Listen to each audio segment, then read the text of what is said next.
What's up, everyone? I'm Carmelo Anthony.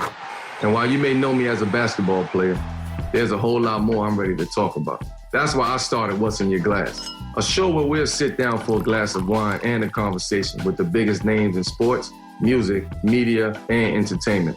Listen and follow What's in Your Glass, a presentation of Cadence 13 and Creative 7 with me, Carmelo Anthony, now for free on Apple Podcasts, Spotify, Odyssey, or wherever you get your podcasts. Odyssey now has hundreds of new exclusive music stations for you to discover your new summer soundtrack. Get moving with worthy workouts for a cardio sesh fueled by today's top artists. Hanging with your crew? Throw it back with Picnic Party for old school jams for your cookout. Or sail away with Odyssey's new yacht rock station, Jugger Yacht. There are hundreds of new exclusive stations to check out today. For summer barbecues, road trips, or relaxing poolside. For every mood, every interest, every passion. By Odyssey. New York City is currently celebrating LGBTQ Pride, but the Pride we know today looks completely different than its early days. Pride is rooted in a 1969 uprising against police harassment at the Stonewall Inn. It's since morphed into what some queer elders say they could never imagine. Out gay NYPD officers marching in a pride parade, corporations giving away Pride-branded swag, and politicians waving rainbow flags while promising to fight for LGBTQ rights. But critics say therein lies the problem. They believe Pride has become a corporate-branded party that is over-policed, overpriced, and ignores the needs of the most marginalized. This is 1010 Wins in Depth, the future of Pride in New York City. I'm your host, Famie Redwood, filling in for Al Jones. Dozens of large corporations have a history of sponsoring Pride events while also donating to lawmakers who support anti-LGBTQ legislation. After clashes in 2019 between queer protesters and NYPD officers, some activists say they want Pride to return to its radical roots: no corporate sponsors and no police. On this episode, we will explore corporate involvement in Pride, the good and the bad, including what's known as rainbow capitalism. We will also look at the frustration between LGBTQ NYPD officers and Pride organizers. Joining us this week is Sue Doster, the co-chair for NYC Pride. We will also speak with Jay Walker, one of the founders of the Reclaim Pride Coalition. And lastly, we will hear from Brian Downey, the president of the Gay Officers Action League.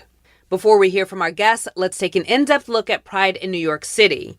We start with one trans woman who takes us back to 1969 as she watched everything unfold at Stonewall. It was a brick that broke the window. What was that feeling like? I says, well, okay, it's going down tonight. Now that you look back, was it an aha moment? Was it like this is the moment we move forward? I felt that people were tired. I felt people were no longer taking any more of that nonsense from the cops. You know, we weren't doing nothing wrong. Right. There was no reason. We were just enjoying ourselves. Why do you have to rate our clubs? Right. Fast forward to 2019.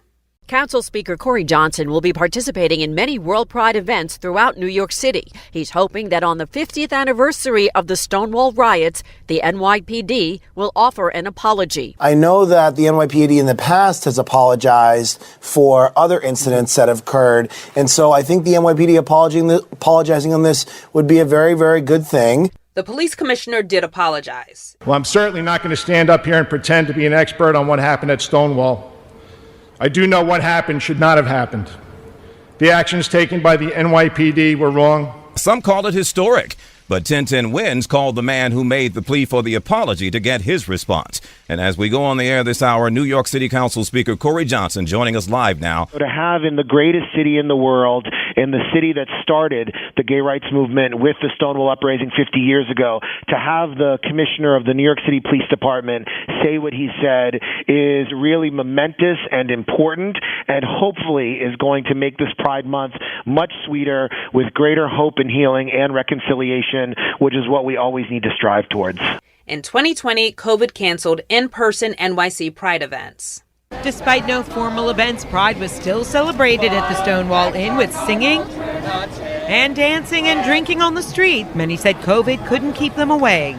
we decided to go ahead and come anyway because it's Pride, and my partner and I met here a year ago, so it's a special place for us. Rainbow everything from clothing to flags to the latest accessory, rainbow face masks. And instead of a parade, a protest. Black trans lives matter. Thousands marching as part of the Queer Liberation for Black Lives from Foley Square past Stonewall to Washington Square Park. The Stonewall riots were started by trans people of color, including Marsha P. Johnson and Sylvia Rivera. And after the racial reckoning of 2020, this month, conversation shifted to the role of police officers at pride parades. The NYC Pride Board has overruled membership and maintained a ban on uniformed cops at the Pride March and other in-person events. The organization's members had voted to allow the Gay Officers Action League to march armed and in uniform. The executive board said no. We spoke to Daniel DeMont, media director of NYC Pride. We want to create a space where people in the trans community, the Black community, the BIPOC, Indigenous, Black, Brown, all of these different marginalized communities, we want to create a space where they can feel safe. This is 1010 Wins in Depth, the future of Pride in New York City. I'm your host, Fami Redwood, filling in for Al Jones. Heritage of Pride is the nonprofit behind NYC Pride events. It was founded in 1984, but NYC Pride didn't get its first sponsorship check from a business until the mid-1990s. We spoke to co-chair of NYC Pride, Sue Doster, who says in the early days, they were begging companies for money. That's not the case anymore.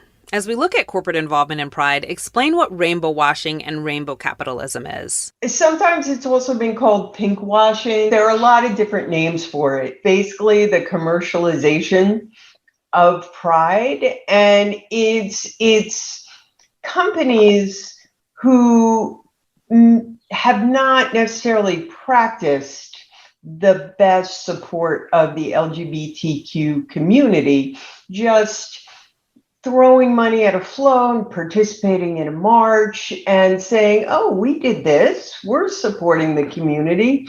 What we try to do in engaging our sponsors at New York City Pride is really have a conversation with them and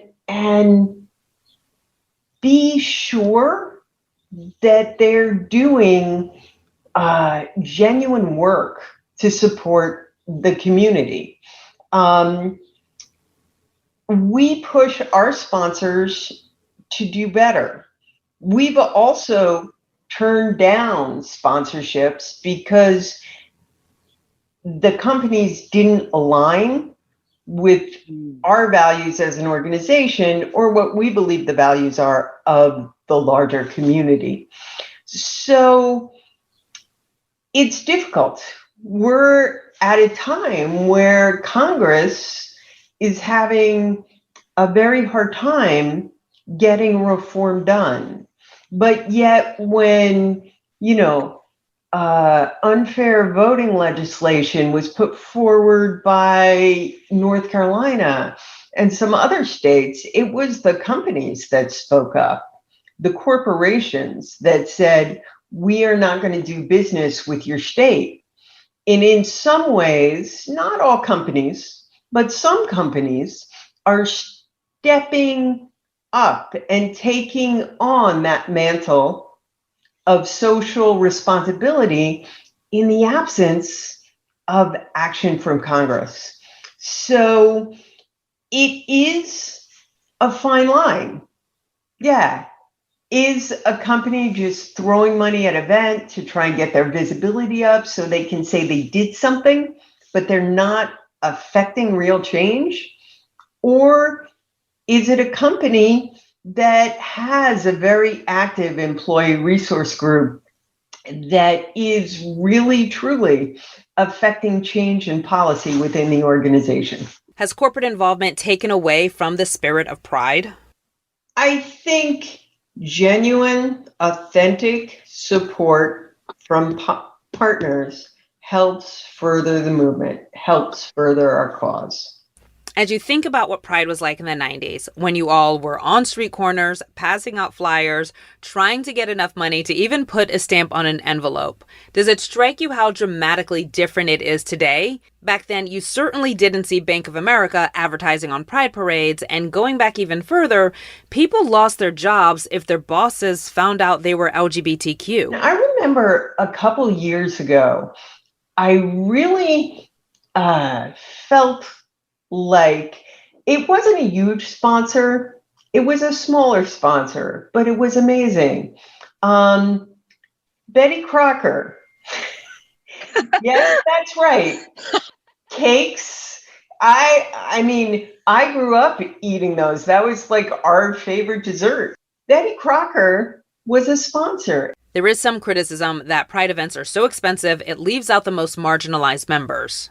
We have a number of free events that are free and will always remain free. We do have some events such as Pride Island, which is how we raise funds to keep those free events free.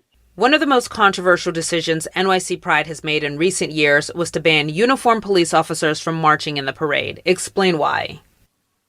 It has become clear to us that there, especially in the light of the events of this past year, and having really a spotlight shown on some of the inequities around policing, especially as it applies to Black and brown people, it became clear to us that huge swaths of our community did not feel welcome at Pride. And that was due in part to the presence of fully uniformed police officers and the proximity of police to our events. I do want to be clear. This does not mean we are not having any police at our events. I also want to be clear that no one is banned from the parade. We're, in essence, banning police uniforms. What does Pride mean to you? Pride, to me, means it is an opportunity for the community to come together. And through that, we show that we are greater together than the sum of our parts. The Reclaim Pride Coalition was formed in 2019 specifically to create the Queer Liberation March. We chatted with one of its co-founders, Jay Walker, who says Pride is not for sale. He says the group came together because they didn't like the police and corporate involvement of NYC Pride, and instead wanted a march reminiscent of the early days of Stonewall activism. Thanks for talking with me, Jay. Why does Reclaim Pride Coalition want Pride to return to those early days of the Stonewall route? We are still dealing with so much harm being done to our communities by people in power. We are dealing with all of these horrific attacks on teenage trans kids over situations that don't exist in state houses all across this country.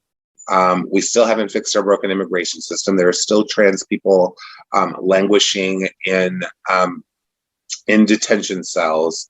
And there's a ton more work to do. There was this thing that happened after marriage equality happened, and we saw the Heritage Pride Parade becoming less and less political, less and less focused on issues, and more about, just dancing and fun and go-go boys in pum-pum shorts on floats, and also the huge rise in the corporate presence. So we'd seen all of that going on during that period, and finally, after marriage equality, became the law of the land,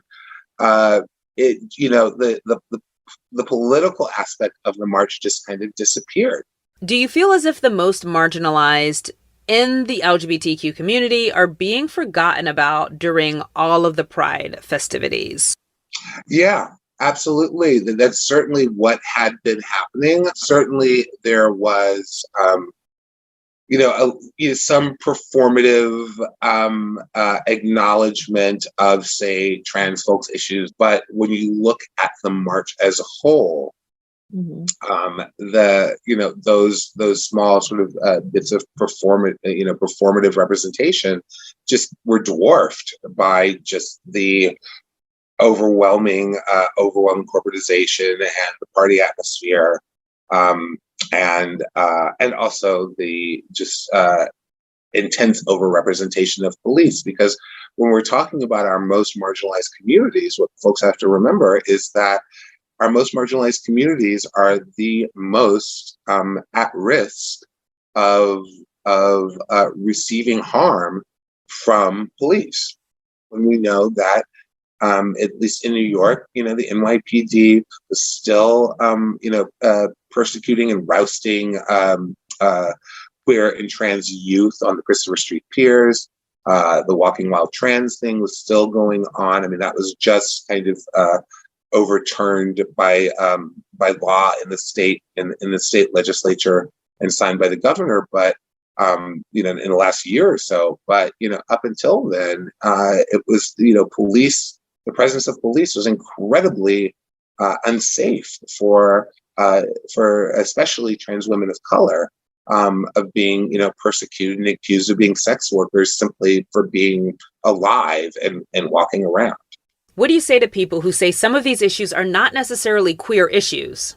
The one thing that Donald Trump kind of gave us is he reconnected the wide array of progressive activist groups and movements into one unified force, which was the way that it was in the 1960s and into the 1970s. You had Huey Newton saying that the homosexual might be the most radical. Identity of all. I'm paraphrasing. Members of the Gay Liberation Front, which was formed in the wake of Stonewall, was picketing outside the Women's Detention Center, demanding that Angela Davis be freed. All of those folks were recognizing, that they were all in this together.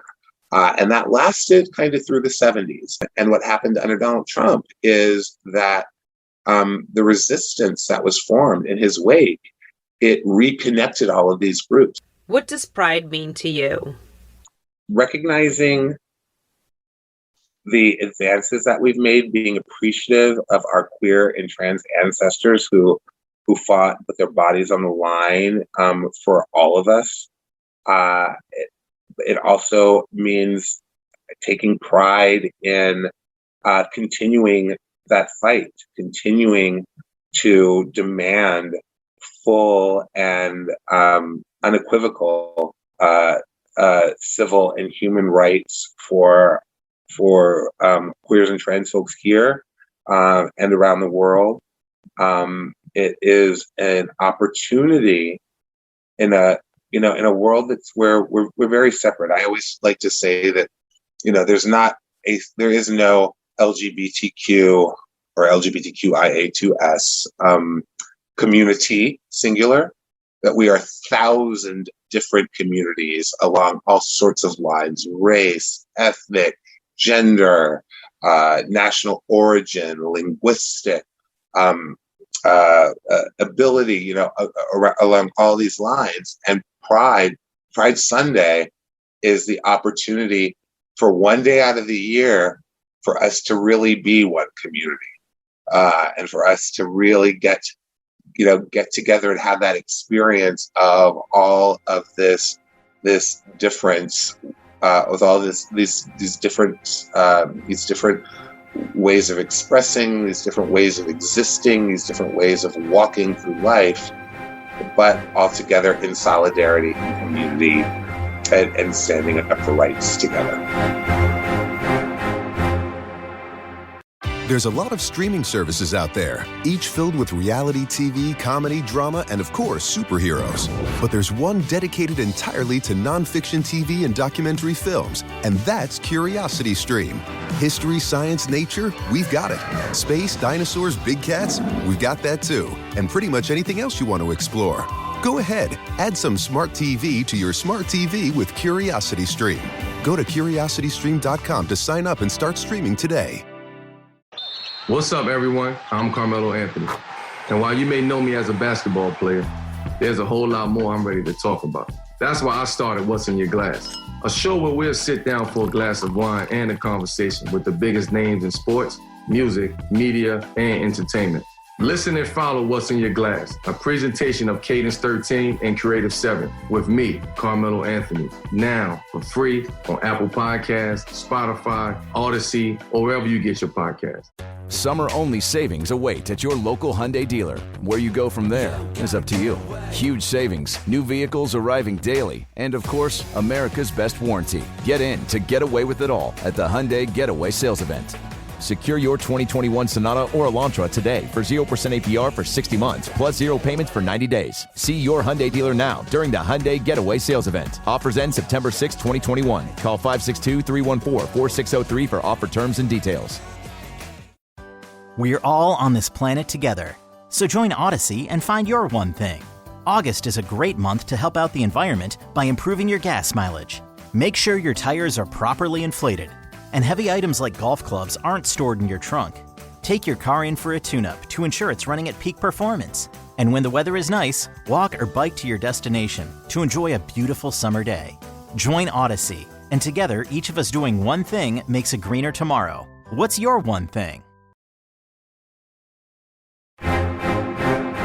The Gay Officers Action League, also known as GOAL, is a volunteer organization that advocates for the needs of LGBTQ police officers while pushing reform within the NYPD. In 1996, GOAL sued the NYPD for bias. GOAL said the department would not allow LGBTQ officers to use a department van during a previous Pride parade, nor would the department allow the marching band to participate in that parade. 15 years later, the president of GOAL, Brian Downey, says he doesn't feel welcome in that same parade the organization fought to be a part of. NYPD officers can march in the parade, but not in uniform, which seems like a reasonable middle ground for some people who say NYPD shouldn't be a part of the parade at all. But you're not happy with this decision. Why? This decision creates unnecessary divisions between groups that should be allies. And change doesn't happen without those on the inside willing to fight for it and implement it. And I also don't think that this reflects the will of the larger community. Some of the critiques I've heard is that GOAL isn't doing enough or speaking out enough about some of these issues going on in the LGBTQ community with the NYPD. First of all, I don't necessarily trumpet every time I do something. I enjoy a rather contentious relationship sometimes with the police department executive leadership because I don't hold back. And telling truth to power is something that this organization prides itself on. But I also need to operate with credibility. And there are what an activist can see and do something about. They can take liberties with what to get their point across. I don't have that luxury. The work that I'm doing occurs in police academy classrooms. It comes through the courage of LGBTQ police officers coming to work every day and being seen and kind of forcing our presence inside this structure, which historically has not been for us. Tell me about some of the work GOAL has done. When people call on GOAL, we're there. 2-3 years ago now, I got a call late one night from a trans activist, and she was in a panic. She said that the police were there at the shelter residence that she was staying at. There was somebody that did not have a place to stay. She kind of brought this person in, but they didn't have an ID. They went the back way. but now the police were there. They don't want to be arrested. She doesn't want to be thrown out of the shelter. And I said, okay. Can you get the officers on the scene to be able to, speak to me? I said, hey, you don't know me, but my name is Brian Downey. I'm trying to figure out, what I can do to de-escalate this situation, because the shelter administrators aren't happy. The police are there to take an enforcement action or to do, I don't know what's going on over there. I said, the person doesn't have an ID card, right? That's why she brought them in. Maybe if they have a photo of their ID and we can verify that's this person based upon a picture or whatever, can we just, get through the night on that and we can figure this out tomorrow? And that's exactly what we did. And there are a lot of stories and interactions like that. You acknowledge the damage that the NYPD has done to the LGBTQ community. There is a tremendous amount of pain. And I think if we go, but let's dial it back a decade. Definitely not, acceptable in any way. The experience of a transgender person in police custody was something that could very well have been documented by Human Rights Watch. I think it's grotesque, and I'm ashamed of it. There's a lot of things that I'm ashamed of, but there's a lot of things that I'm proud of. What's your solution then if some folks are uncomfortable around uniformed police? First of all, I'd like to hear from these folks. That, I like to clarify that right now, because I'm hearing from Heritage of Pride. And when I did do a town hall with them 2 years ago or 3 years ago, whatever it is now, the majority of the people shouting me down were not these folks. So where are these people, and why aren't we, given the opportunity to meet with them, to listen to their concerns, to bring their concerns back to the institution? Where is that piece? I think some people might say there's been a lot of outrage from LGBTQ folks and a lot of opportunity for NYPD to hear their concerns. I don't know. First of all, I'm not the NYPD. I'm here to try and build a bridge. So I don't accept that. I'm sorry. I do acknowledge that there's people that have had unacceptable and reprehensible experiences with the criminal justice system. And I don't know whether it's my place, but I am sorry for that. I do what I can, and we do what we do to advocate for you. What's your message to the queer community? We hear you. We see you. We want to make things better for you. And for that to happen, we need you to work with us. That's the only way that we're going to make change. And if you don't want to work with us, that's fine. Keep pushing from the outside. Just remember, you have people on the inside. And every successful movement has always had people working from the inside. What does pride mean to you? One word. For me, it means liberation. It's unclear what Pride will look like in 2022 and beyond. But if the past is any indication, it will probably evolve again. While everyone we spoke to has a completely different perspective on policing and corporate involvement, there was one thing they all agreed on. Pride can be a party and a protest. They say living in joy and authenticity while celebrating life can be as radical as marching through the streets. If you enjoy our in-depth series, please subscribe to our podcast on Apple Podcasts, Google Podcasts, Stitcher, and on the Odyssey app. Also, please rate and review our podcast. This helps us in the podcast rankings. In Depth is a production of 1010 Wins. Special thanks to our producer, Swatina Kakar, our executive producer, Ivan Lee. Ben Meverak is the 1010 Wins brand manager, and filling in for Al Jones, I'm Fami Redwood. Thanks for listening.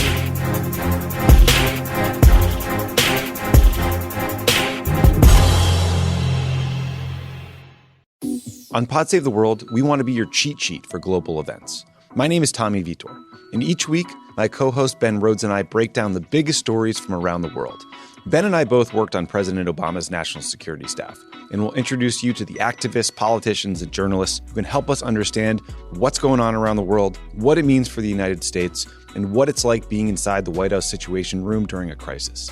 Listen on Odyssey, Apple Podcasts, or wherever you get your pods. The COVID-19 pandemic showed us how a microscopic virus could upend our lives. There is so much out there that we need to understand, but for every threat, there are heroes working at the edges of science and policy to protect us. I'm Dr. Abdul El-Sayed, former Detroit Health Director and host of Crooked Media's America Dissected. Every episode, I talk to the doctors, scientists, culture makers, and policy leaders who are working out new ways to protect us against our biggest threats. New episodes of America Dissected every Tuesday. Listen on Odyssey, Apple Podcasts, or wherever you get your podcasts.